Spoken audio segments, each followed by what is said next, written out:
মার্কিন president Donald Trump 6 জানুয়ারি Republican আইন প্রণেতাদের উদ্দেশ্যে দেয়া এক বক্তব্যে ভেনেজুয়েলার প্রেসিডেন্ট নিকোলাস মাদুরোর গ্রেপ্তারের বিষয়টির সাথে মজার একটি বিষয় তুলে ধরেন।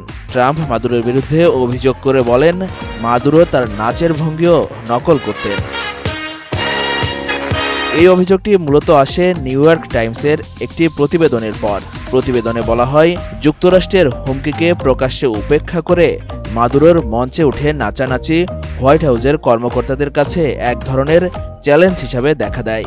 এর ফলে তারা মনে করেন ভেনেজুয়েলার নেতৃত্বের বিরুদ্ধে আরও কঠোর পদক্ষেপ নেয়ার সময় এসে গেছে।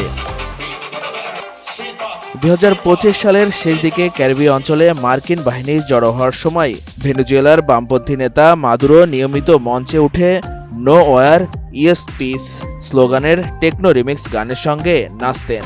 অন্যদিকে ট্রাম্প নিজের রাজনৈতিক সমাবেশে জনপ্রিয় ডিস্কো গান YMCA এর তালে নাচেন।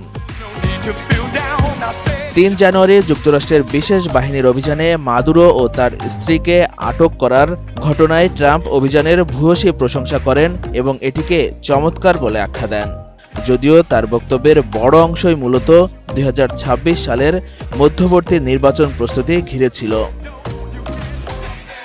79 বছর বয়সী ট্রাম্প কংগ্রেসের নিয়ন্ত্রণ নির্ধারণকারী নভেম্বরের নির্বাচনের আগে নিজের নীতিগত অগ্রাধিকার তুলে ধরতে গিয়ে আবারও ব্যক্তিগত প্রসঙ্গে ফিরে আসেন। এ সময় তিনি মজার ছলে বলেন, আমার স্ত্রী মেলানিয়া ট্রাম্প তার নাচের ভঙ্গি পছন্দ করেন না এবং এ নিয়ে পরিবারের ভিতর ভিন্ন মত রয়েছে।